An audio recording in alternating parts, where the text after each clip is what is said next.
Hi, welcome to episode 3 of XR Advanced. Today we've got an interesting talk on VR, older adults, and gaming by Professor Wally Boot from Florida State University, and he'll talk some about the interesting center he's part of called Create. Wally. Thank you for this invitation. Good afternoon. Today I'll be talking about the design of gaming and XR experiences for older adults. My name is Wally Boot. I'm from the Department of Psychology here at Florida State University. And I'll talk to you a little bit about the research that we've been doing recently on this interesting intersection between older adults and gaming. So just a little bit of background and my path to VR. So I didn't start out as a person studying video games or XR or really any of this. I started out as a researcher trying to understand basic mechanisms of vision and attention. So as a basic researcher, trying to understand that when we're presented with very complicated, complex scenes, like the scenes we view every day that are cluttered, how do we make sense of it? How do we extract information that's relevant to our task, ignore information that's irrelevant to our task, and how do we find what we're looking for in cluttered and complex scenes? Around 2003, there's a really influential paper that came out by Sean Green and Daphne Bavelier. This paper suggested that action video game experience could actually improve vision and attention. So all the things I've been interested in has been suggested by this group can be modified by experience, specifically experience with action video games.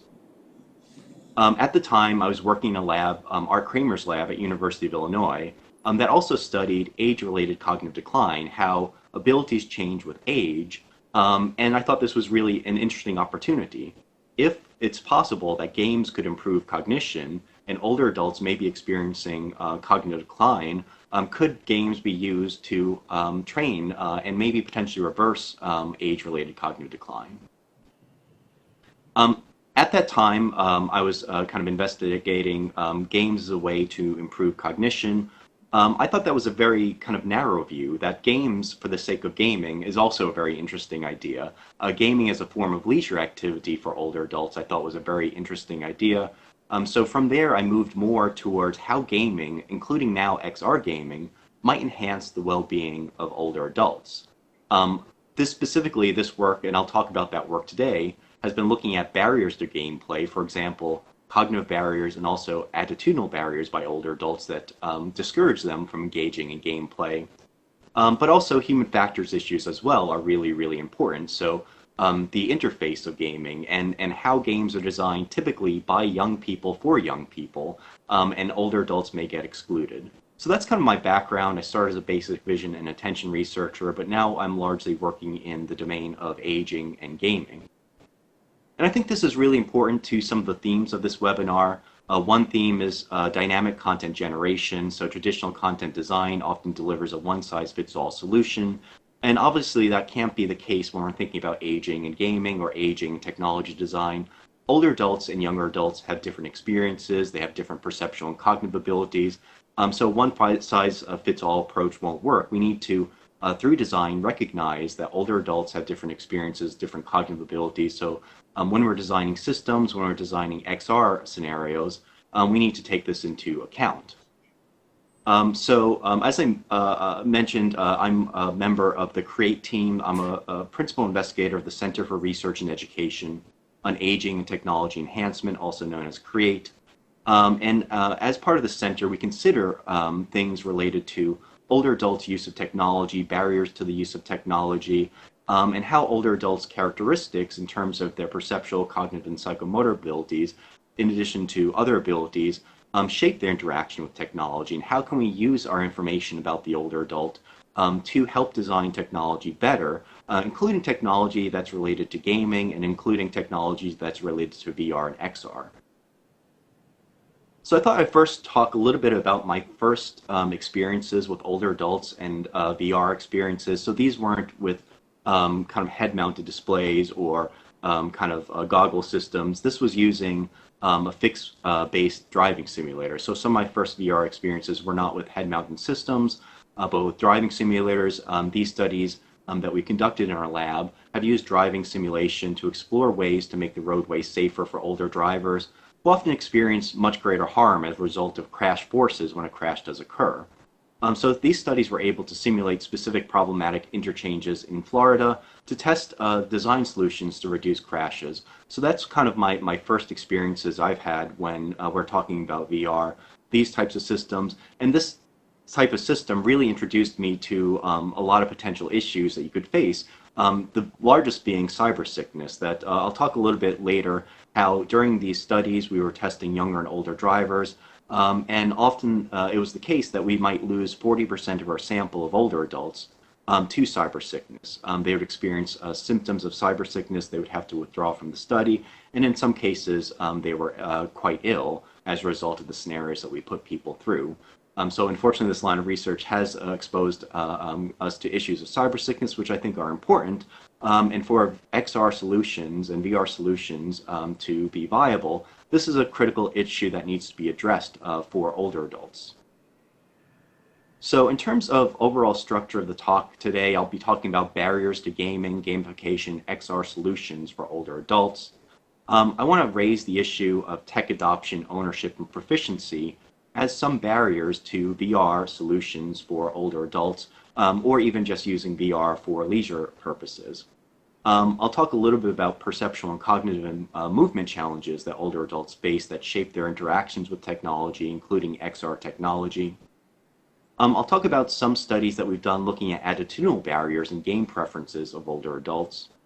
And I'll conclude by talking a little bit about cybersickness and a recent study that we just completed looking at VR in older adults, specifically related to cybersickness, using the HTC Vive, a study that we actually found some quite surprising results using. So I'll begin by talking about technology, ownership, and proficiency of older adults. I want to highlight the challenges of XR gaming and XR solutions for older adults as a result of what's called the digital divide.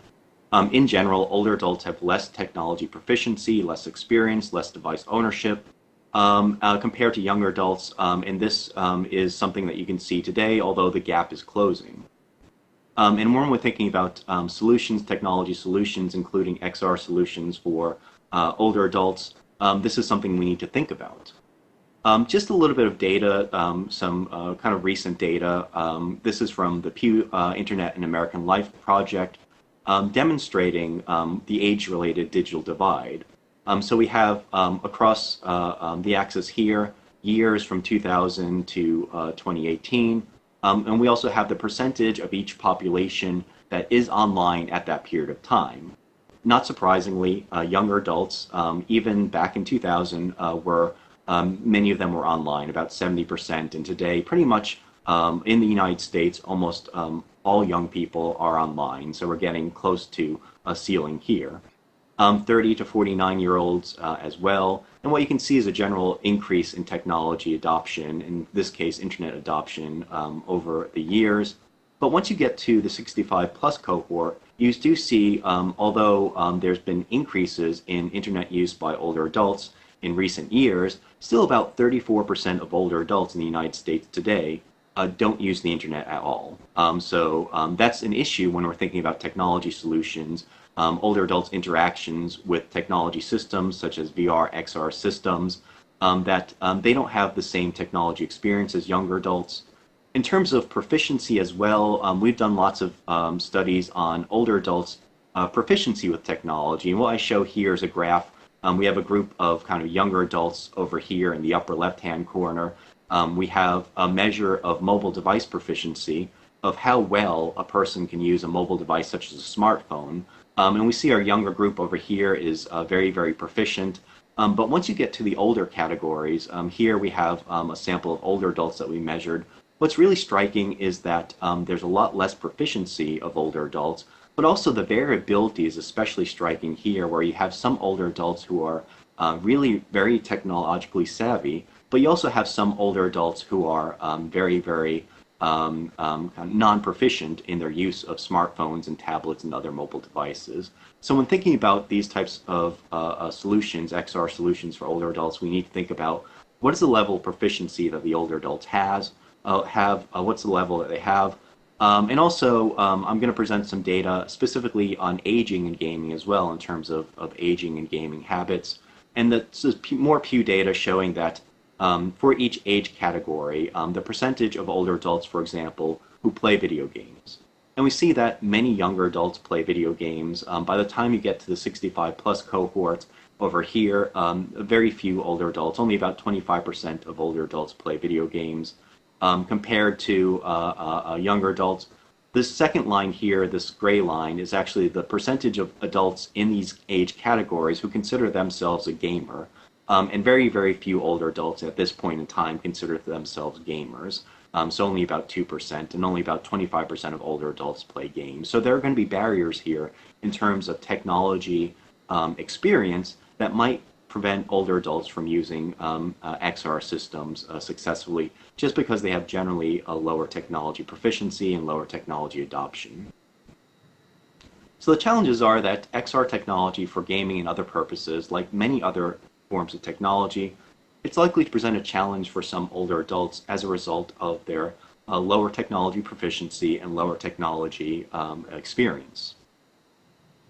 Some older adults may lack the appropriate mental models necessary to successfully engage in XR because in order to kind of engage in XR experiences, you'll have to have mental models about how certain technologies work, computers, interfaces, how games often depend on, for example, a kind of mental model of this is what a first-person shooter is like, these are the types of actions that are available, this is how I play, these are the game mechanics.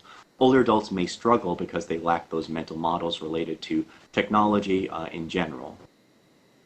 And another important challenge is that when it comes to learning new technology, it often takes older adults twice as long to learn new technology if they don't have previous experience with similar technology. So there's going to be a substantial cost to older adults learning to use XR systems for gaming or for other purposes, because if they don't have similar experience with other types of technology, it's going to be a substantial learning cost for them to invest in learning to use XR. In terms of thinking about dynamic content generation, what are the implications of this? Well, first of all, older XR users may need additional support to be able to successfully interact with XR systems and environments because they don't have the same mental models as younger adults. And in this way, adaptive tutorials that assess previous tech experience and then provides dynamic guidance based on this assessment could be an especially useful tool in getting older adults to use XR and overcoming some of these challenges of using XR systems. And the Center for Research and Education on Aging Technology has a number of useful tools, assessment tools, so that you can help gauge older adults' level of technology proficiency. Because as we saw in the previous graph, there's a lot of variability. There are a lot of older adults who are very, very tech savvy, and a lot of older adults who are not.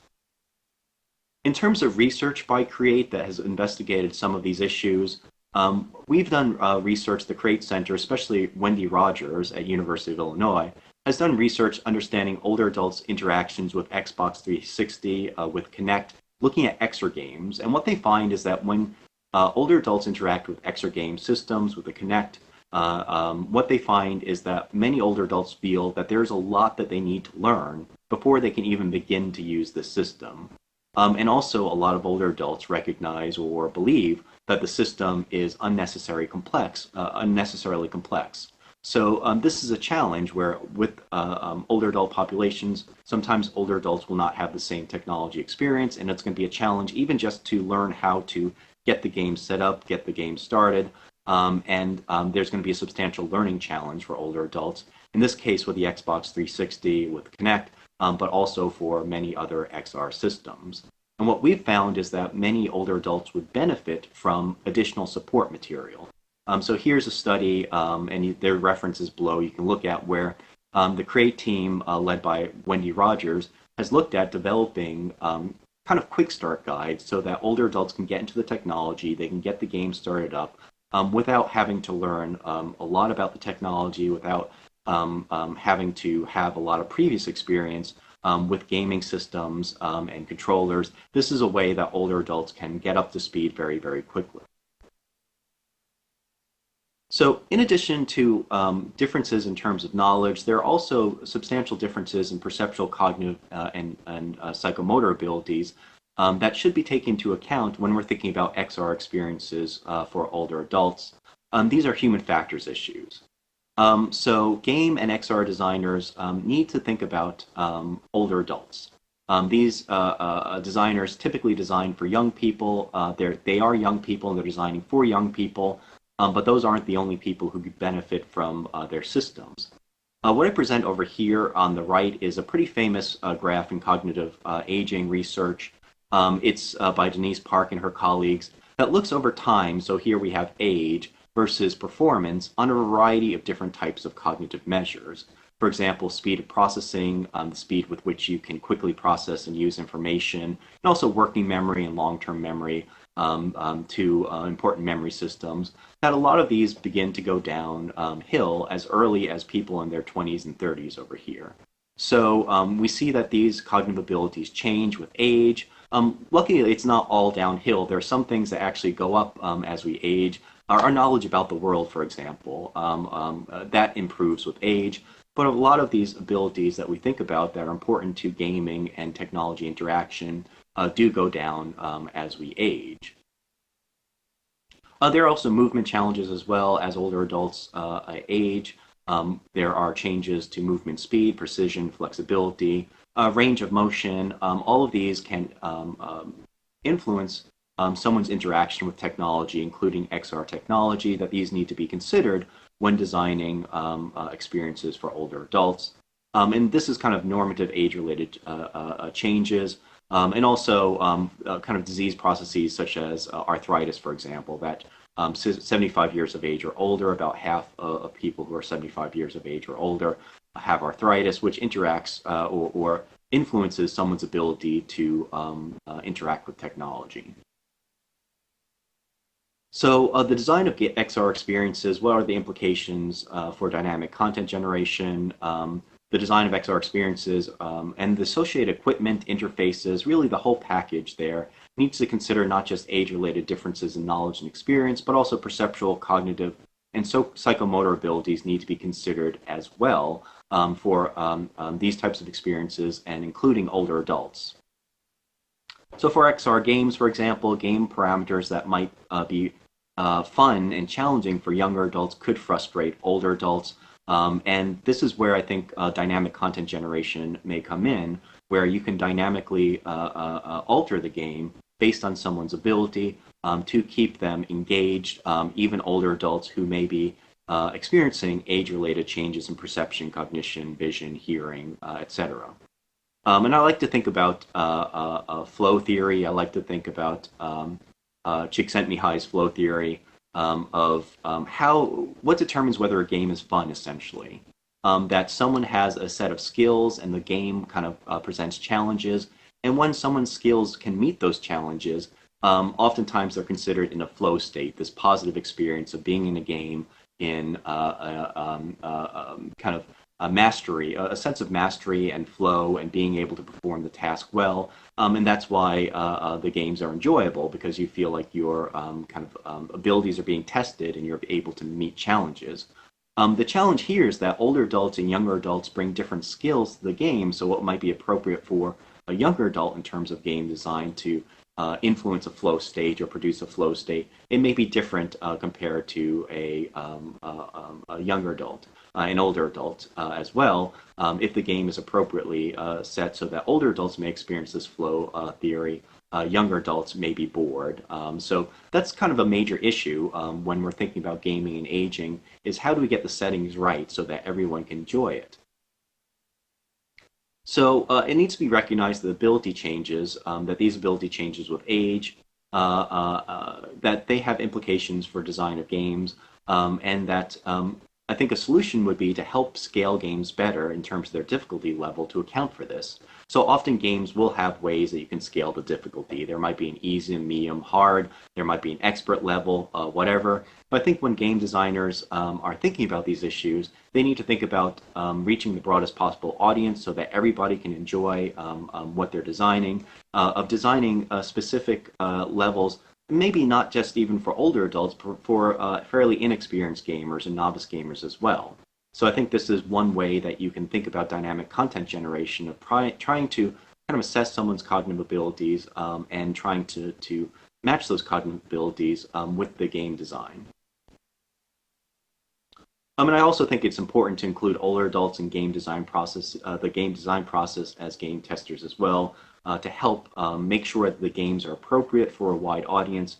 And this typically isn't done, which is unfortunate because older adults are a very large market out there that could potentially be playing these games and reaping the benefits from these games.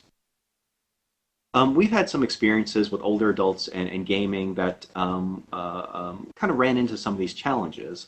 So as I mentioned before, Sean Green and Daphne Vallier talked a lot about action video games at the time. Around 2003, a very influential paper came out, and how action games might improve perceptual and cognitive abilities. And we thought, hey, this would be great. Let's try this with older adults. And our intuition was that older adults, I mean, typically these types of studies kind of look at training on very bloody first-person shooters, and we didn't think that the older adults in our older adult participants would like these types of games. So we actually chose a different game, a game called Mario Kart, which we thought would be at an appropriate kind of skill level for a lot of people. And it turned out that it was actually quite challenging for a lot of the older adults in our sample. We meant this to be a cognitive intervention. We asked older adults to take this game home with them for 60 hours and play over the course of 3 months, play 60 hours. When the older adults came back to our study, probably about 30% of the participants just dropped out of the study entirely, that they just didn't feel that the game was for them. And even though we asked them to play for about 60 hours, those who did stay in the study only played about 20 hours. And really what the problem here was a mismatch in a lot of ways between the abilities of the older adult and the demands of the game, which required a lot of attentional ability, a lot of processing ability or speed of processing. When we looked at kind of the diary data for the study, and we asked older adults in their diary to give reports back about their experiences with the game, many older adults did report issues, for example, with vision, that they noticed eye strain after about 30 minutes. A number of participants mentioned issues in terms of arthritis, for example, with interacting with the system. So there were human factors issues that were important that caused many older adults in the study not to adopt the game that we assigned, and also many older adults, in this case, to just say they were uninterested in the study to begin with. So there are perceptual and cognitive issues. And I think this also kind of presents some attitudinal changes or attitudinal issues as well. For example, this participant said it was mindless, challenging its dexterity rather than thinking. They found it utterly boring. And I really like this quote by one of our older adults, a 66-year-old man, saying, "Running a little guy around a racetrack is inherently less interesting than reading, movie, or computer games like Free Cell, Hearts, or Blackjack." So here is an older adult who wanted to play computer games, but not this specific computer game. So this gets us to the idea of attitudinal barriers and game preferences, of what are the things that might prevent older adults from engaging in gameplay, traditional gameplay, and also maybe XR gameplay as well, that might prevent them from adopting these technologies. In a lot of studies that have been conducted, focus group studies, in also kind of studies where older adults interact with technology, user testing types of studies, often older adults will report that they don't want to play games because either they perceive games as being childish and something that their grandchildren do, or they perceive it as something they're afraid to engage in because they're afraid others will perceive them as childish for engaging in these gameplay, in this type of activity and gameplay. So there are attitudinal barriers and as well, and also differences in game preference as well, where a lot of the games that are most popular with younger audiences, including fast-paced first-person shooters and very complex games that are very attentionally demanding and demanding on cognitive resources, these are games that older adults don't seem to enjoy. And we've done studies with older adults asking them, for a game experience that you're looking for or you might enjoy, what are the elements that might be part of that game experience? So that's what we're depicting here. We'll depict in just a second, where we asked older adults who are either gamers or are not gamers but would like to think about maybe engaging in gameplay, what game features would be important to you. So we had them rate a whole bunch of different features in terms of the importance of those features for an older adult to enjoy the game. What we find generally is that features related to fantasy and violence and playing with others was generally not important. These features were generally not important for older adults, where older adults did value game features that allowed exploration, intellectual stimulation, and also solo play was also rated more highly. So it's a pretty consistent finding that when you talk to older adults about gaming, they will kind of reject very fast-paced first-person shooters and very fast-paced action games and fantasy games, and really, really do want to play games that are focused around problem solving and intellectual stimulation. We also, in some of these studies, asked older adults to rate their interest in different types of games to get a sense of if we're going to have games as a source of leisure activity for older adults, what types of games should we present? And mirroring the other data, fantasy, violent games, sports games are generally uninteresting. Older adults seem much more interested in educational and puzzle games. So there seems to be a mismatch between the most popular genres out there today in terms of gaming, which tend to be more action-oriented, and the types of games that older adults are willing and able to engage in. In terms of dynamic content generation, I was thinking in terms of it's important to recognize that game preferences differ by age and cohort. Older adults today, at least today, tend to be more aversive to violent games and fast-paced games. Who knows what that's going to be like in the future? I don't know for the person who's playing Counter-Strike now. When they're 80 years old, are they still going to be playing games like that? I'm not sure. But from today's perspective, from the data that we've looked at, older adults tend to be fairly averse to violent content and prefer puzzle and educational games. And I think this has implications not just for game experience, but also the big trend these days is to gamify interventions. For a exercise intervention, for a health intervention, let's gamify it. And in order for that to be successful for older adults, we have to have a better understanding of what are the types of features, game features, that older adults would enjoy to port that into these types of interventions to get some kind of benefit in terms of gamification. Also, a good idea is to offer diversity of games. And I think in some ways this line of research, and I'll criticize my own research, is perhaps maybe not the right way to go. Asking older adults kind of asking the question of what types of games do older adults enjoy is like asking the question of what types of games younger adults enjoy. They like first-person shooters, they like strategy games, they like real-time strategy games, they like fantasy games. Really, casual games, everyone likes something a little bit different. But at least today, we can make some general kind of inferences about the types of games that younger and older adults would generally enjoy. So we'll move on a little bit now to talk a little bit about cybersickness as well, which is an important issue that we've run into in our experiences with older adults in VR situations, and is also one of the themes of this webinar series, so I thought I'd address that. We have traditionally used driving simulation as the VR that we've most interacted with older adults. And in this case, driving simulation, you can get very large attrition from older adults who do experience simulator sickness or cyber sickness as a result of these scenarios. For example, and we've used these, for example, in a number of different studies. For example, in a study trying to understand how do we reduce left turn crashes for older drivers. So I don't know if you can see this cursor, but this cursor by this red car over here. Here, this car wants to make a left over here. And the challenge is that there is limited line of sight here. You have cars in the opposing left-hand turn lane that block my view of this car, meaning that if I decide to turn here at this time, there may not be enough room for me to turn without being hit by this car. Older adults tend to be involved in these types of crashes, and often due to age-related changes in fragility, when these types of crashes occur for older adults, they are often fatal. So we've used driving simulation to address this by looking at whether other smarter designs, which allow a better view of oncoming traffic when you're turning, can reduce these types of crashes and result in older adults making safer turns. So we've imported this into the driving simulator here. We've looked at younger adults, we've looked at middle-aged adults, and we've also looked at older adults, having them make turns in these different situations. You can see in this case, this white car over here, this white car over here, you may not be able to see if there's kind of opposing left-hand turn lane where it kind of is blocking your view. So by giving older adults a greater view, they actually do kind of result in, this does result in safe returning behavior. So this is gap length depicted here.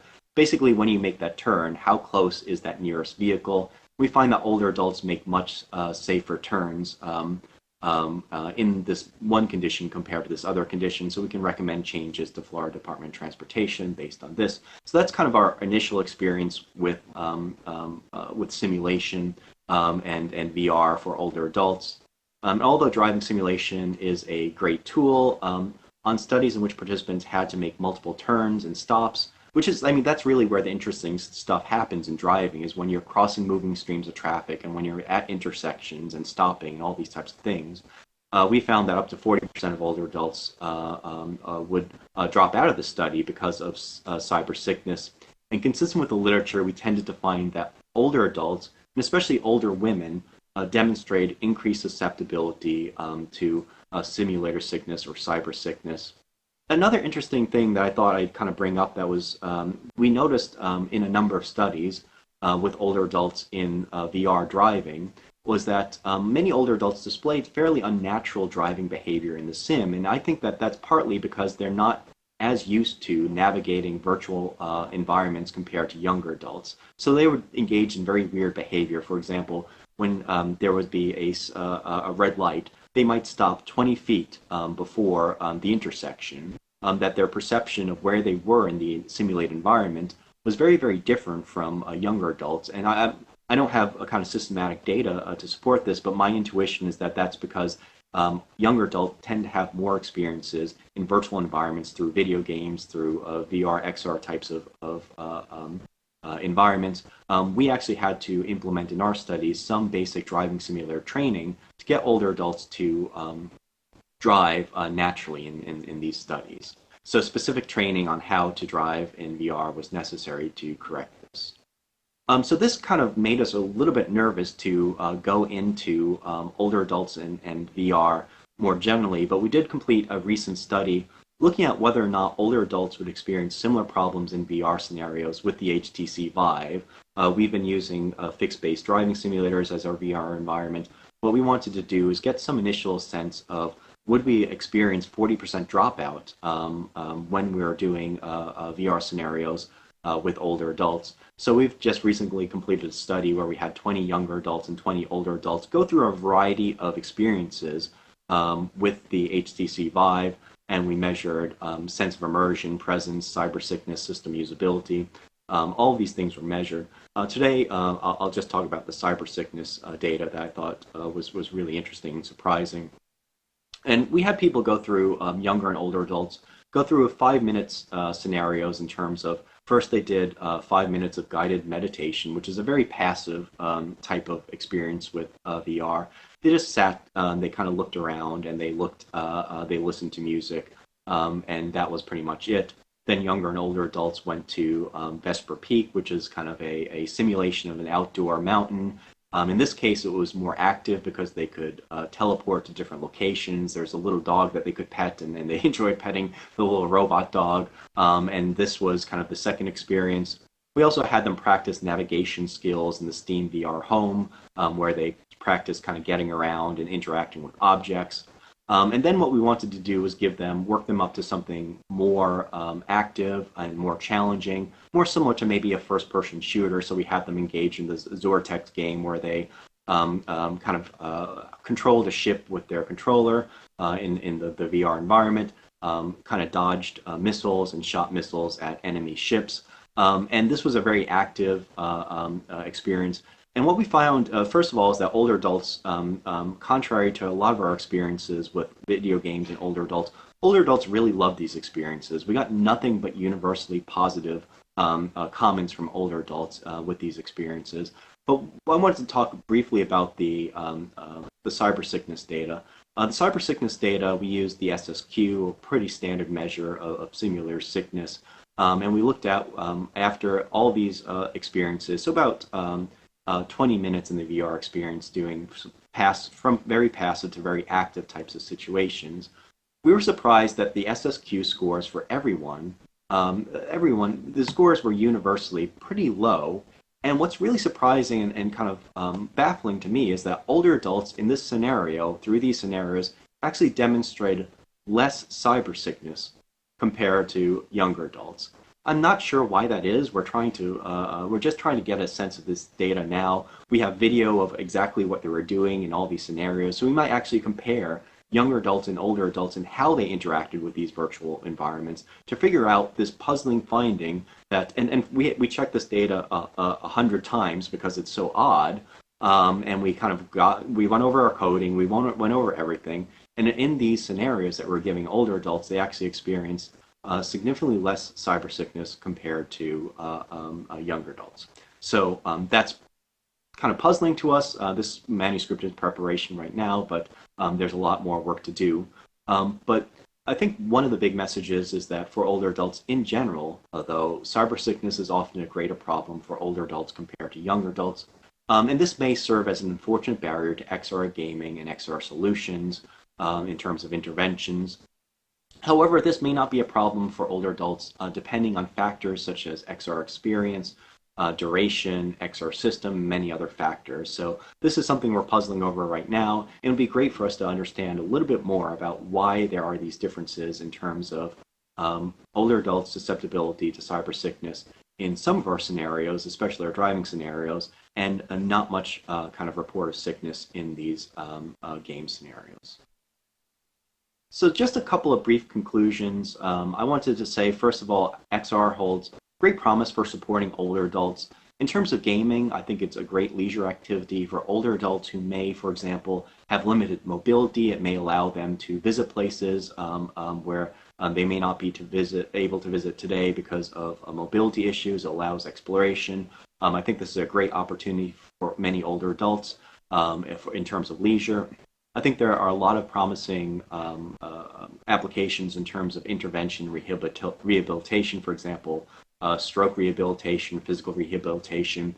I think XR holds a lot of promise in terms of addressing those specific needs for older adults. And I also think there are a lot of great opportunities for XR to help older adults and train older adults to help support their daily living. That as we age, our perceptual and cognitive abilities change. As they change, we have more difficulty performing important everyday activities that allow us to live independently. These are called IADLs, such as finance management, such as transportation, such as medication management, such as cooking. Can these XR systems help support those activities as cognition begins to decline, especially when we're thinking about not just normative age-related changes, but those declines that we begin to see in terms of Alzheimer's disease, dementia? Can XR solutions provide a valuable training solution for helping older adults to complete instrumental activities of daily living that are now challenging, but once were not? And can they also maybe provide some real-time support for older adults engaging in these activities in their own home?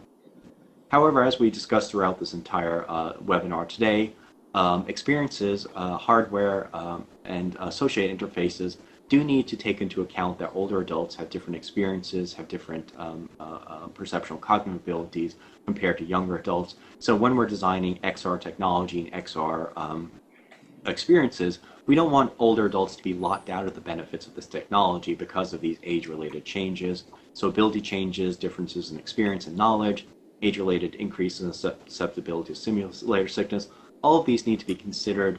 And I think all of these are targets for adaptive content generation, that when we're thinking about designing XR experiences that change based on the person using it, these are ways that we could potentially help support older adults as they're using XR technology. So that's about all I had for today. I'm certainly happy to answer questions. Great. So you mentioned the cybersickness results are interesting. You had, in that early study, the 40% of adults losing them to the cybersickness in the driving simulator, right? Right. But then the better results with the headsets. Do you know if there's a standard rate of the cybersickness of just your average adult, or and where an average is probably an undergrad? Yeah, no, I think, for older adults, I think it is pretty typical to get about 20 to 30% depending on the scenario. It all depends on the scenario, is kind of a big, is a big caveat there. So if you just have people, younger and older adults, driving down the road in the driving simulator, and that's all they're doing, they're maintaining a relatively constant speed, many younger and older adults will not get sick. But that's unfortunate. I mean, that's not interesting in terms of driving simulation because most of the crashes occur when people are either starting or stopping, or especially when they are crossing intersections or making turns especially. So making turns in the simulator and many fixed-based driving simulators is especially inducing. In those scenarios we might have, and I couldn't give you kind of formal numbers, it would be interesting, there may be meta-analyses out there, but maybe about 15% of younger adults in our scenarios involving lots of turns, maybe 20% of younger adults involving lots of turns, maybe 40% of older adults. So it is quite a substantial increase in sickness. All right. Yeah, hi. So I had a question about slightly about your methods regarding the VR study that you just completed. How long were they exposed to the VR, that first-person shooter game? How long were the groups playing that video game in your study? The whole study was about 20-25 minutes of actual immersion within VR, which was spaced out by surveys and lots of other types of things. So in the fast-paced kind of action game, it was a 5-minute period where they were in there. So not a very extended period, but in terms of our experience with driving simulation, that's more than enough time to get someone sick in terms of driving simulation. I'm just anecdotal personal experience, I'm someone who is extremely susceptible to simulator sickness. I would never be a good participant for any of my studies. I think the first driving simulator study I ever participated in as a graduate student, I just had to get home and lay down for about 3 or 4 hours, and I was just completely out of it. But for a lot of VR experiences with the HTC Vive, I don't have those same experiences, unless if it's kind of a very odd experience. So there's some of these kind of puzzle room types of games where you have to crawl on the floor, and that could potentially make me sick. But I think what we were having older adults do and younger adults do, in terms of kind of the navigation, it did not seem to be very inducing. They were able to be in there. My guess is that 5 minutes, even if we were extended that to 10 minutes, I think a lot of the people in the study would have been fine.